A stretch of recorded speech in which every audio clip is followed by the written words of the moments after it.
ওদের বলছে যে হচ্ছে আমার গায়ে হাত দিন, একজন নিজের নাই করে না না ওদের বলে আমি কোরআন শরীফ কি আনবো, আমরা যে পরিবেশ পালাম যে ভাতার সাহেব পাঁচ ছাত্রতে আবার কোরআন নিজে কাটিছি। আপনি ওনার ডাক্তারের কাছে নেন। ও তো মারধর হয়নি ভাই, কিচ্ছু করি ও এসলো বাইরে গেছিল, ও আমার কাছ থেকে মানে ও বিরায় বিরায় কথায় কথায় বলছে যে ও মানে সম্পর্ক যাই থাকুক বলছে আমি সেটা হেসে উড়িয়ে দিচ্ছি, বলছে হেসে উড়িয়ে দিচ্ছি, কোনো কথা বলছে না। এইভাবে দুজন হাসছে, এই কিছু বিভিন্ন ধরনের কথা হচ্ছে, শুনে দেখেন যে মিথ্যে কথা বলছে কিনা।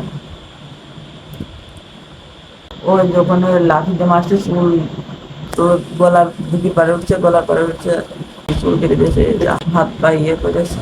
আমার জীবনে সব আর কিছু নেই, আমার জীবন শেষ। নলডাঙ্গা ইউনিয়নের খেদাপাড়া গ্রামে এক মহিলা যার নাম সিনথিয়া বেগম, তার স্বামীর বিরুদ্ধে একটা অভিযোগ আছে যে সে তার স্ত্রীর চুল কেটে দিয়েছেন। তো এ ব্যাপারে থানায় কোনো অভিযোগ হয়েছে কিনা বা এ ব্যাপারটা আপনি জানেন কিনা?